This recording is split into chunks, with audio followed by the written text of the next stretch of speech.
Thank you so much, Ming. And I would like to thank Dhaka Art Summit, Diana and Amara for inviting us to be here in Dhaka. And I'm really happy to see many interesting exhibitions. And I always, tell Diana that she is like superwoman, who really can do something amazing in this city. So I try to stick with the time as much as I can. Okay. So can I have the first slide, please? The title is not revising, it's the revisiting, the Thai reflections on American experience at the Bhirasri Institute of Modern Art in Bangkok in the 80s. So the Thai term go inter or going international found its way into the discourse among the contemporary arts community in the 90s. It refers to the local artists joining major international exhibitions at the global level. For example, biennales, which is started after 1989. So this phenomenon was not new to the Thai psyche, but is an after effect of our, I would call, crypto-colonization or semi-colonization since the late 19th century. Then the rulers or the elite imagined the small country, which is the buffer zone between the two empires, the French and the British, to be part of the Western world and join the international diplomatic relationship it has fostered. So the King of Thailand, King Rama V or Chulalongkorn, he visited Europe in 1897 and also again in 1907, and he admired the Italian artists, which is at the Venice Biennale in 1907, and so he invited him to create a fresco in the new palace built by the Turin architect, which is on the right-hand side, and to be part of the World Siam then. Send the exhibitions to the World Expo. Can I have a next slide, please? This is our pavilion in 1867, and we also sent the troops to the World War II, or the World War I. We joined the League of the Nations, and also we observed the Bandung Conference in 1950s, and also co-founded ASEAN during the Cold War and Vietnam War in 1967. So this period also saw a radical shift in the country as Thailand became one of the strategic areas for the US to fight the communism in Asia. And this was the pretext of the exhibitions that I would like to revisit in order to demonstrate how the Thai art scene transformed itself in this social political landscape. And can I have the next slide, please? This show was curated by an art historian, Dr. Piriya Krairiksh. The title is pretty self-explanation, and it was in 1986 at the next slide. The Bhirasri Institute of Modern Art, which is named after this Italian sculptor from Florence who were invited by the Thai king in the early 20th century. His name is Corrado Ferraggi, and later he changed his name to Sin Bhirasri. I think it's the same as Bangladesh, because the name of the art school that he co-founded was called Shilpakala University, which is like Bangladesh Shilpakala University, right?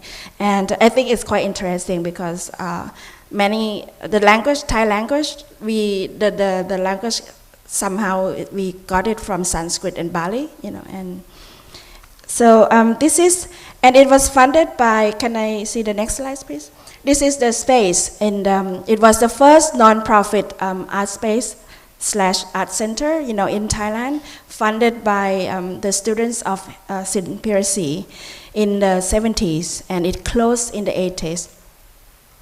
And the exhibition has been funded by the USIS, of course, United States Information Service, and the American Embassy in Bangkok. It was to evaluate the extent to which American experience has influenced the development of selected Thai artists and their impact on the Thai art in general.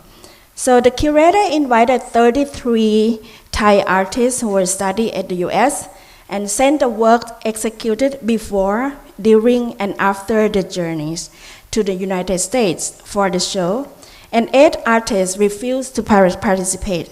And so according to the curator, he said that the remaining 24 were considered sufficient to make a fair assessment of the impact of American experience on the development of modern art in Thailand.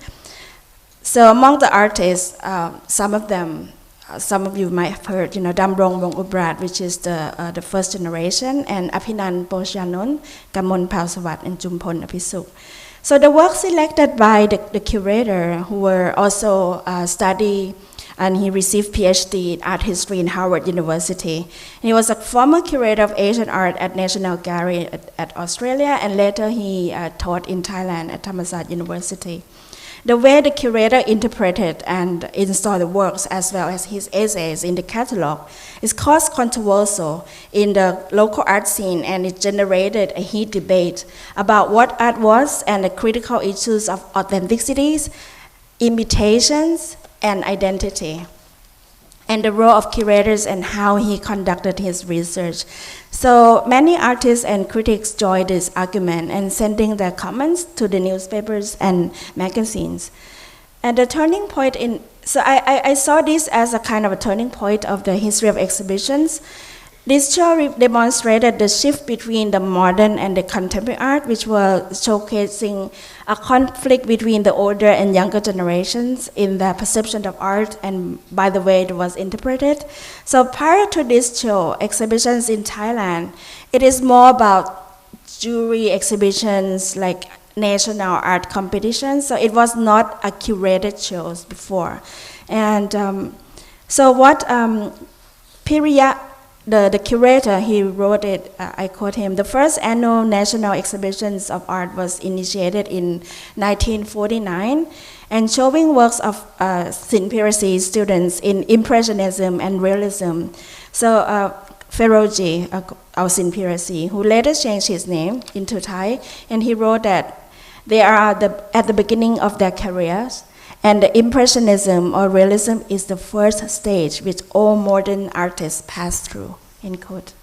So in the catalog, Piriya provides a background of modern art in Thailand, calling it quite a late phenomenon that started only in the 30s and is disconnected from the craft traditions that serve the religion, the palace, and the states.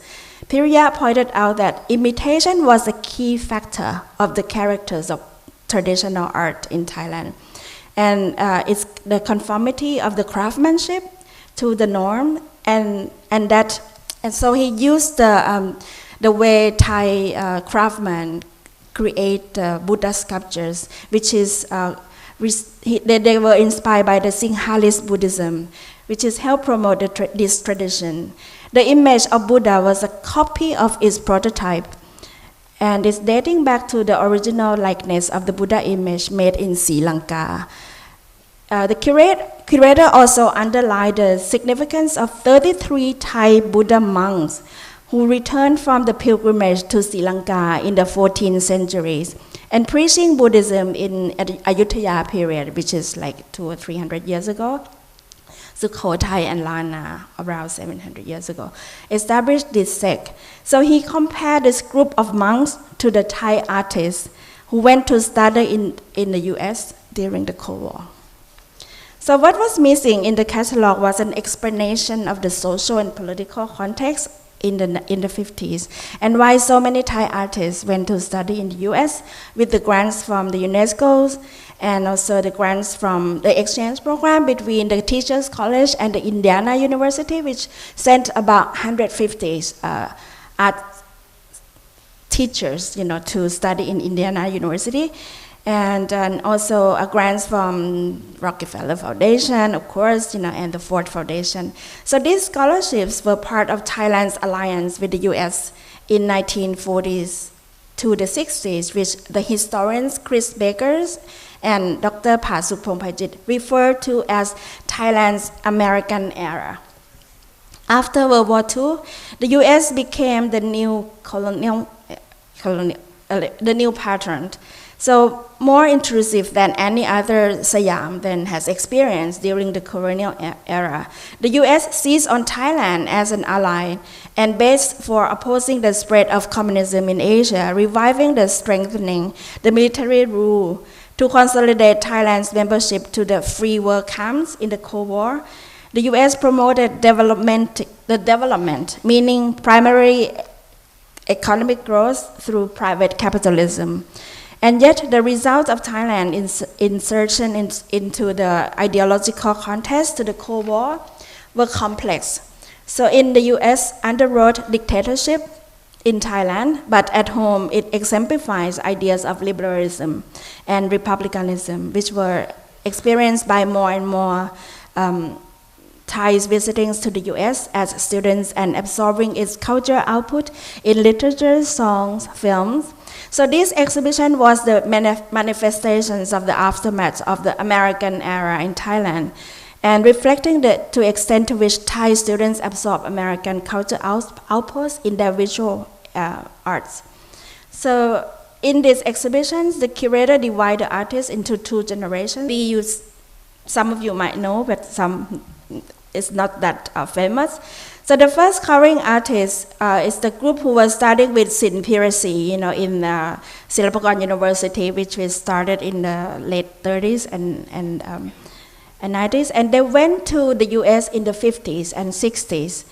And Piriya presented them as a forward-thinking artist whose works against Piriya's belief, showing that the Thai artists were not yet intellectually mature enough for surrealism and abstraction. Besides that, the Thai public has first to understand modern in its simpler expressions. So unquote.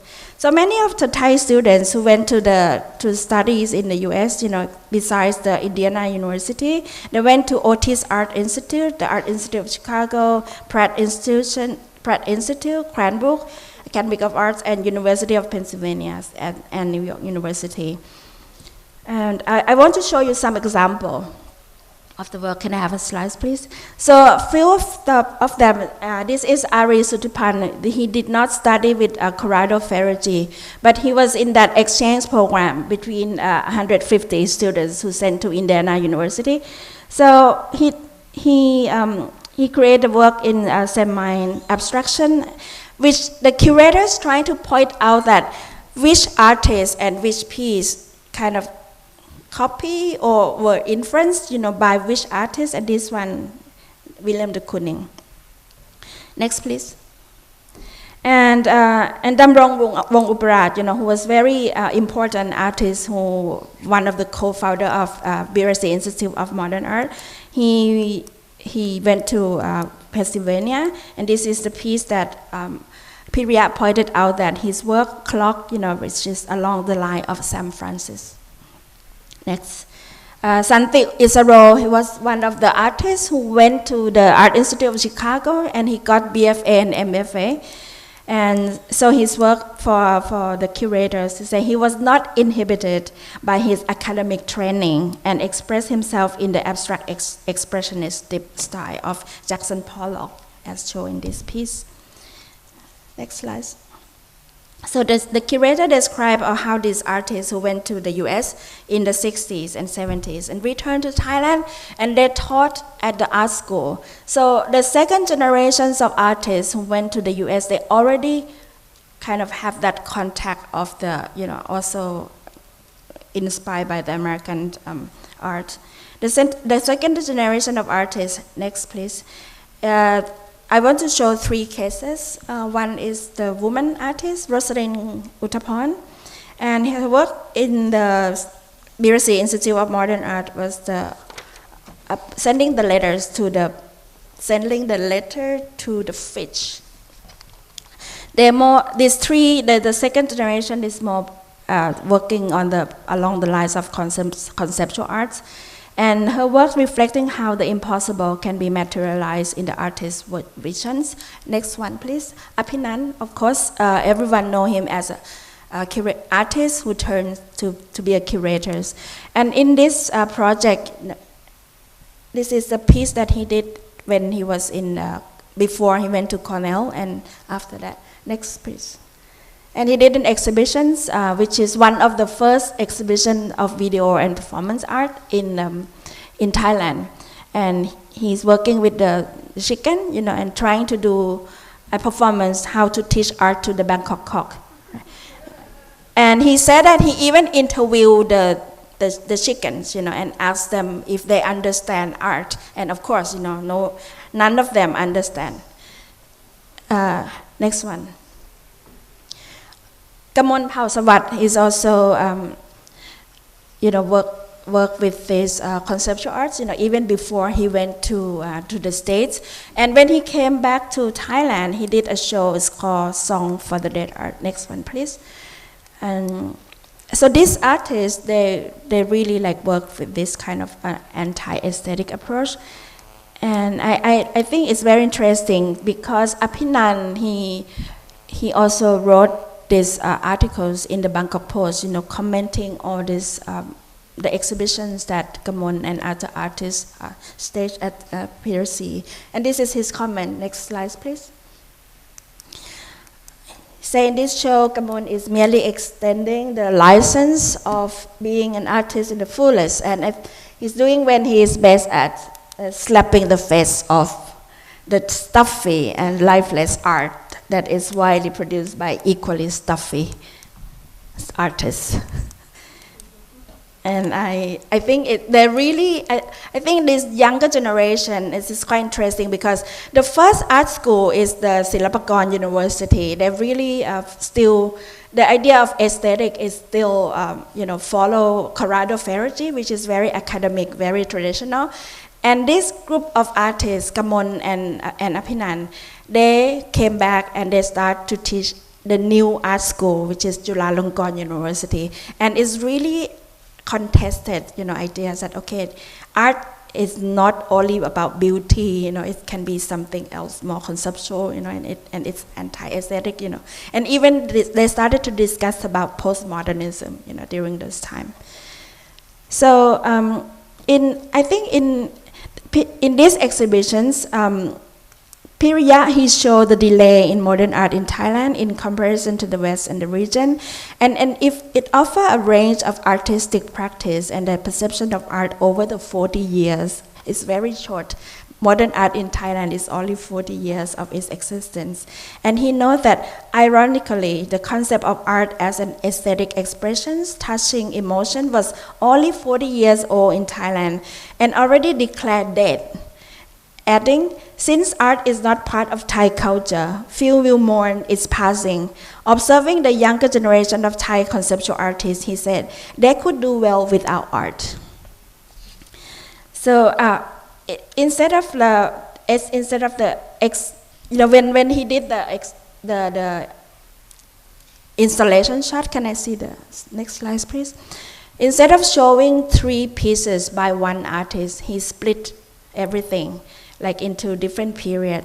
So there was a complaint by the artists who were part of this exhibition, and the writer Tawikiat, he reported there was a conference after the exhibitions and saying that the curator explained that this was art history research focusing on analysis of the work of art. He spent 1 month on the research project.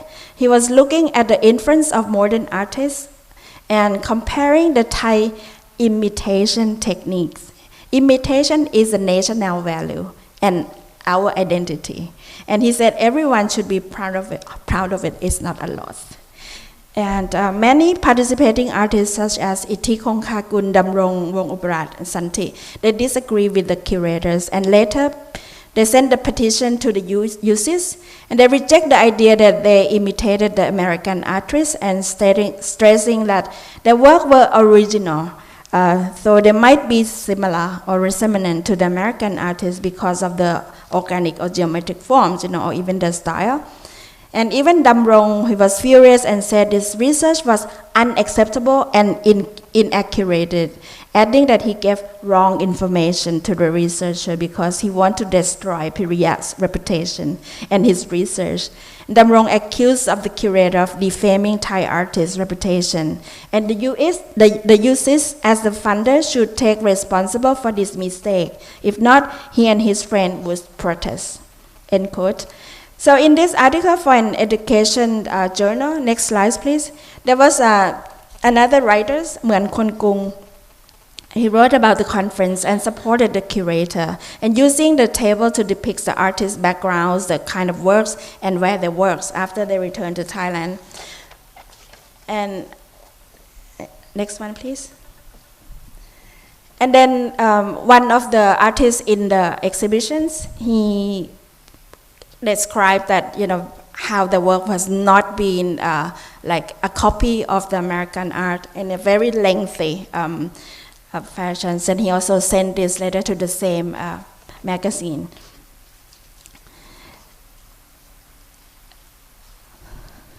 Okay. He also complained that he raised a question that this is not. The curator did not really know the roles as curator, because this is more like art critics, and the way he wrote in the catalog is more about art criticism. It's not curatorial project. And so next one, please. And then on the other hand, there's another reporters. How many hours? Okay, 2 minutes. Yeah. So this is like I think it's interesting that this is the war of the ideas of art, in Thai art scene.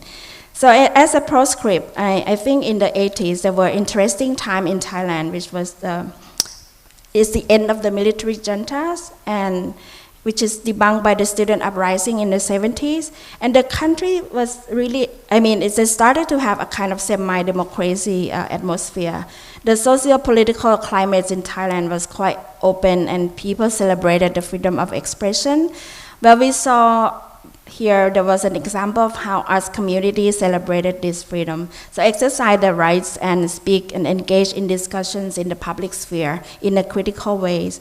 And the tradition of become part of American experience for the participating artists, or even artists who study at home, is really reflecting the influence of how we live under the American era. Yeah, thank you very much.